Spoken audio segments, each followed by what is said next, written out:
7 star அனைத்து வாகன ஓட்டுநர்கள் நலச்சங்கம் மாநில தலைவர் பொன் சரவணன் அவர்களது மகள் எஸ் பூம்பொழில் பொன் சரவணன். அனைவருக்கும் வணக்கம். நமது தர்மபுரி மாவட்டத்தில் புதிய உறவு சொந்தமாக ஜீவா அண்ணன் அவர்கள் நம் கூட்டு குடும்பத்தில் பயணிக்க வந்துள்ளார். அவர்கள் வரும் முன்பே வருடச்சந்தா 600 ரூபாயும் அடையாள அட்டைக்கான 150 ரூபாயும் செலுத்தி நம் சங்கத்தில் பயணிக்க வந்துள்ளார். அவர்களை வருக வருகவென வரவேற்கிறோம். அவர்களை அறிமுகம் செய்து வைத்த அறிமுக நாயகன் மாநில துணை ஆலோசகர் ரவி வரதராஜன் அண்ணன் அவர்கள். ஜீவா அண்ணன் அவர்களை அறிமுகம் செய்து வைத்தமைக்கு மனமார்ந்த நன்றிகள், பாராட்டுக்கள். இன்று தளத்தில் குரல் பதிவிட்டு கொடுத்த உறவுகளுக்கும், பணி சுமை காரணமாக குரல் பதிவிட முடியாமல் இருந்த உறவுகளுக்கும் மனமார்ந்த நன்றிகள்.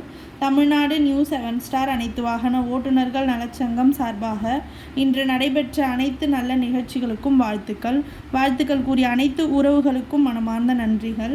இப்படிக்கு உங்கள் அன்பின் சேவகன் மாநில தலைவர் பொன் சரவணன் அவர்களது மகள் எஸ் பூம்பொழில் பொன் சரவணன், எஸ் அறிவுமதி பேரப்பிள்ளைகள். மீண்டும் ஒரு வணக்கம். நன்றி உறவு சொந்தங்களே.